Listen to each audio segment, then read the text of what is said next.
Hey everyone, welcome back to CJRaceCars YouTube channel, and the day is finally here. Today is literally the last day of our giveaway. Tonight at 11:59 p.m. the giveaway is over. And after that, someone's going to get either a 1500 horsepower S10 and $10,000 cash, or a C7 Z06 and $10,000 cash. Well, because of everyone's support, we wanted to make today the best day of the entire giveaway. And you say, well, how can we make the giveaway any better? You're getting probably the fastest giveaway truck ever, or a really nice C7 Z06 and $10,000 cash, no matter which one you get. Well, we're going to make it better. Everyone's loved the welders, so we got not one, but two more Thunder 255s. This is an awesome TIG and MIG machine. Not only does it TIG and MIG weld, it MIG welds aluminum. Plus, you can MIG weld pulse with aluminum. So, an amazing machine. It's a big machine. Great for anybody, hobbyist, or if you have a shop and you want to upgrade your machine, this is a great machine. So we're going to throw two of these machines in two random orders for today. So not a bad chance of getting a good welder. Plus, not only that, if you spend $25 or more, so a t-shirt, two t-shirts, a bunch of t-shirts, no matter what, if you spend $25 or more, the first 400 orders today, so that gives you pretty much guarantees you're going to get one of these. We're going to throw a random color CJRC aluminum wallet. We are discontinuing these. We're not going to have them on the website anymore. So you're going to get a $35 wallet. You buy a shirt, you buy 10 shirts, you buy 100 shirts. First 400 orders, $25 or more, is getting a CJRC aluminum wallet in their order. I don't know how to beat that. You're buying a shirt for the same price we would sell it normally. You got the chance to win a really fast truck, a really cool C7 Z06 Corvette, and $10,000 cash, no matter which one you get. You might get a weld machine in your order. You probably are going to get a wallet in your order. We can't make it any better than that. So go to CJRaceCars.com. Get your merch, support the channel. You may get a really cool car, an even cooler truck, and some money in the bank. So go to CJRaceCars.com, get your merch now, get entered. It's over tonight, don't wait. Let's get to the video. What in the world? Oh, man. Dude, what are you doing back here? And I lied earlier. I just said this giveaway couldn't get any better, but it has gotten that much better. If you win the giveaway, as you guys know, Cleetus puts on the Christmas tree race once a year. That race sells out. There's a ton of people that want to get in that race. It's an awesome race, awesome atmosphere. It's amazing. It's absolutely awesome. We've never done it. We've never had a chance to do it. But this year, as you can see, we mounted a Christmas tree to the Silver S10, and if you win and you pick the S10 and the $10,000, you got a spot in the Cleetus' Christmas tree race. We already got your spot. We'll fly you in a few days early. We'll get you a hotel. We'll get you a helmet. We'll get you driving gear. We'll rent the track. We'll make sure you're ready to go. And you can race Little Gangsters at Cleetus' Christmas tree race and your new Little Gangsters S10. Now, it really doesn't get any better than this.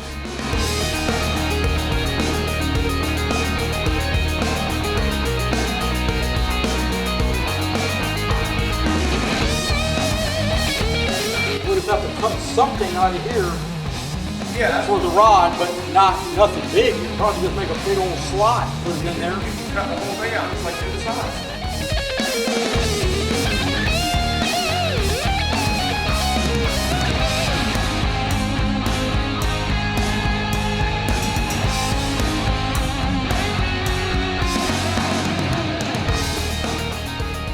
Just a few things I want to go over about mounting doors and a front end. We won't talk about mounting windows because we haven't done great about that yet, but we'll talk about the doors and the front end.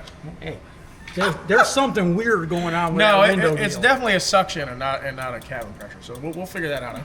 Eagle was the fastest car we have ever built, meaning it went the fastest down the racetrack if anyone we've ever built. Yeah. And there's not very many steel roof and quarter window framed windows unaerodynamic vehicle on unaerodynamic vehicles that are going in Pro Mod class, for example. Yeah, 100%. So there's an issue there. We don't know if it's a vacuum or a pressure or what it is, but it's there. It's there.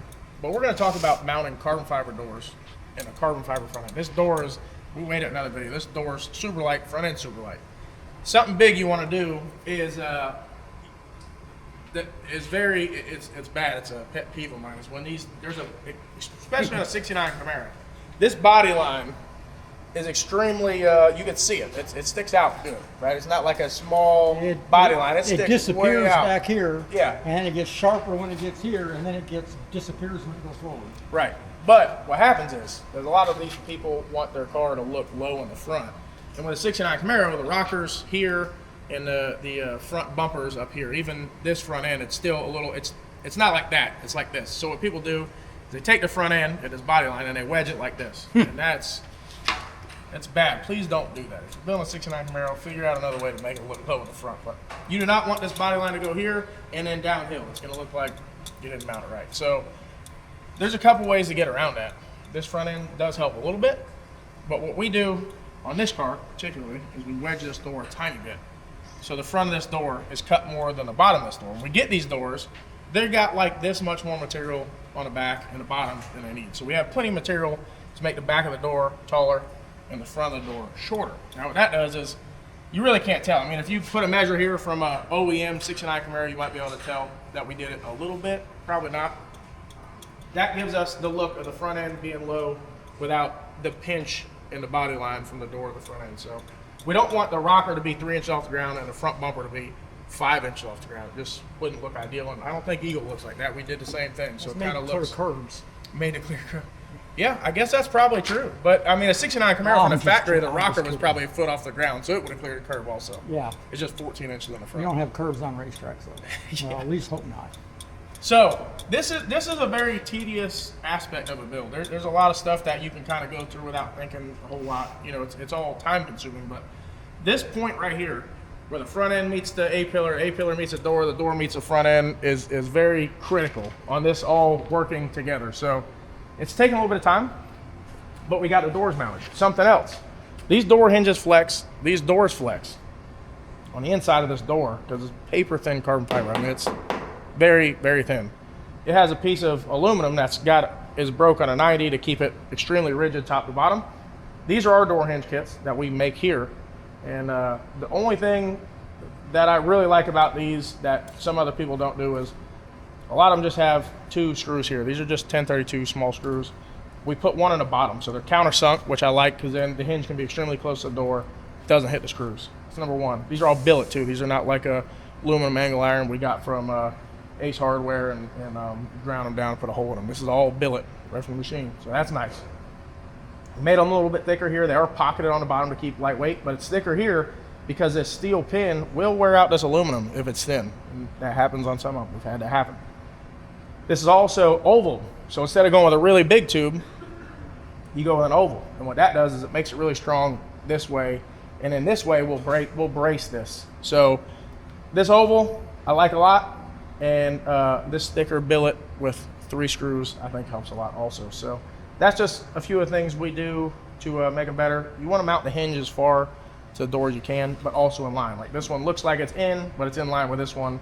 Can't get this one out anymore, or else you never get the door off. Yeah, that bottom one's what you put on first because it has to be this way, like Cameron said, as far as it can go. But you notice this has got an angle cut, and this one doesn't. If you don't angle cut that, when you go to take the door off, you lift the door up, this smacks the door, and there's still pins in the hinges, so it won't come off. So you find a point to where it's just close to where that would be happening, and you make this mount, and then all you do is draw level, straight line to the chassis, right up. And once you get a line going up through there, it is exactly 90 degrees, as close as you can get to it. Then you put this hinge up as high as you can without getting into problems because it's stronger with all this curvature up here. And then you just make sure this is level, that's level, this is nice and level, and that's nice and level, and you tack it all together. And there's a little forgiveness there, but not a lot. Yeah. So for the most part, these door hinges, other than what we just talked about, are pretty standard. There's a lot of people that make them. Nothing revolutionary. The bottom pin standard is longer than the top pin. That way you're not trying to start both pins at once. You can start the bottom one, you get the bottom one on, you lean it, you start the top one. And they go on pretty. Can we open this door, Danny? Yeah. Let's open this door. You want to see how thin that door is? That's how thin the door is. Whoa. Shoo. Yeah, that's very thin. I mean, it's But a it's little thicker right here, but that's the thickness that you've got that you're bolting hinges to. Right. So that thing just flexes and moves every which way, Yeah. which is not good. It is pretty strong for how thin it is, but again, it flexes. And that's why we do this up front, because if not, it would just be really bad. We will also probably carbon a little thicker in the front before it's totally done. Right now, we just have everything Clecoed on because, again, you guys have asked about the Clecos. That's like a temporary fastener. You can see how quick he takes it apart, so it definitely helps. Yeah, doesn't have a latch in it. Yeah. There's no latch obviously. in it. No latch. And it's just, this is the very beginning stages of the final deal of everything. And as you can see, sorry about Andrew. You line up that bottom one like so, you get it started, and you just bring the top one in, and there it goes. So is this going to have the same locking mechanisms as Mullet did? Yeah, it's a Bickle billet door latch. We cut it in back here. You just, there's an area here you will cut out about like, you'll cut out something that looks like this, and then up here it kind of tapers back and comes back out, and the latch will go in here, and it has 3 1/4-inch button head screws back here, and the latch gets butted right up against this tight, and that's where your latch, just your standard latch, where you push it and it clicks once, and then you push it all the way and it clicks twice, and that gets cut out because that is where your door pin will be back here on a mount that we make. But you make the latch go first, and then you take the door, you close it exactly where it's going to be, and then you get back in there, seats out of course, and then you make your framework where that pin's going to be, and that's where it goes. But in that pin, you can make it slide it a little bit, so you can adjust it here and there, tighten it down, just like a factory car has that pin on its factory cars. You can move it all over. Yeah. And now that the door's mounted, he's going to Cleco it back up so that the door's solid, right? Now we can fit the front end to the door. The front end also comes along, which we'll put that up here in a second. I'll also show you what I meant about body line. And this front wheel is farther forward. So you have one of 2 options, in my opinion. A lot of people just mount the front ends. The wheel stagger is what the wheel stagger is, and you got one wheel too far forward or the other one too far back, which looks bad, in my opinion. You can get away with it. I guess if you split the difference, you only got it off an inch from center. But what we do is we'll either put this wheel in the center of the hole or that wheel in the center of the hole, and then we'll cut the other wheel well opening out and move it either forward or backwards. So both wheels are in the center of the hole instead of one wheel being off an inch or 2, because it messes up my OCD.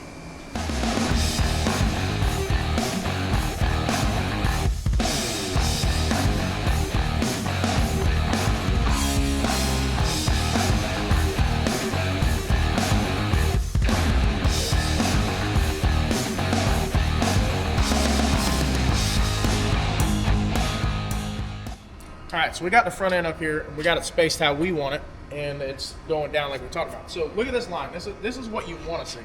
I don't know if it'll be hard to see on camera or not, or if you can tell from there. But this line, this really defined line right here, is super straight right now. And if you didn't take this off the front of the door, this would be pinched really bad, or the front bumper would be way off the ground, higher than the rocker. So that's why we do this. This line on these cars is, like I said, really defined. If you get a Nova too, really anything can show it. Like this top line's defined on pretty much almost every car. So if you do like a 70 Nova or whatever, an S10, anything, you'd be able to tell it that thing's pinched really bad here or here. It looks really bad. So Danny, take the spacers out of that side. I'll take them out of the side, and we'll show kind of what you'd be looking at if you moved it. Taking both of them out? Yeah.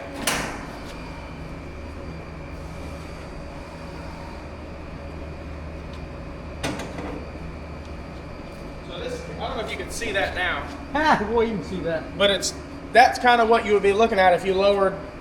Basically, if you didn't do what we did here and you wanted the front end to still be low, you'd be looking at that pinched body line, and that's bad. Again, these are race cars, but we want them to look as factory as possible. I know they don't look factory. I know, don't get on me in the comments, but they look as factory as possible. Eagle looks, if it had stock wheels on it and didn't have a wing and a parachute, it looks factory. It's got all the airbrush stuff. It's got real headlights behind the grill. The body line matches. It's not super extended. It's nothing crazy. It looks like it's supposed to look, and that's what we're trying to do by doing this. So instead of doing something radical like that, we do something here that most people, unless you're a 69 Camaro specialist and you came out here and measured from the rocker to here, you'd never know it wasn't factory. So that's going to do it for the front end. Now, this is a 2-piece front end, and we're going to do this a little differently than we did Eagle, just because Eagle's having a problem. Well, actually, Eagle is a 1-piece front end, but we're going to make this a 1-piece front end. We're having issues here cracking above the body mount, so we're going to do this a little bit differently, which we'll show in a future video. We also are going to get Eagle back, because Eagle has a spare front end here that we never mounted because it didn't even show up until after the Eagle was done. We're going to mount that one and build it for, 250, 275 mile an hour stuff. We're going to definitely brace it up a little bit more, have someone add more carbon to that, and do it just a little bit differently. Even the hood is starting to cave in on Eagle. So we're going to change a few things with that. We'll show that, and we'll show how we make this into a one-piece front end when we get there, which probably won't be very long. But that's pretty much it for Taal Order. We're gonna mount this front end, all titanium tree, get the back mounted, fit everything up, and then we'll mount the hood with just Cleetus, and then it'll go to the carbon shop and get made into a one-piece front end. But this thing is close. We're waiting on some wheel centers because we already have the rear end back there. And this thing could potentially be rolling on the ground with all the carbon very soon. And that's gonna be really cool. That's probably my most exciting moment of building a car is the first time you see it on the ground and the roof's down here and it looks really good. That brings a little extra motivation. So we're getting close, and having the S10 back out at the track has me fired up about making it to the track again. And James, we got to get this done so James will let one of you guys take the S10 and he won't bring his boxing gloves when you come to pick it up. But that's pretty much gonna do it for Taal Order, and this is the last day of the giveaway. If you haven't already, go to CJRaceCars.com, get your merch. Every $5 gets you 1 entry into winning that awesome S10, that's fast, and $10,000 cash, or a super clean C706 Corvette, $10,000 cash. Giveaway ends today, 11:59 tonight. Get over there, grab your merch, support the channel. Thanks for the help. We'll see you on the next one.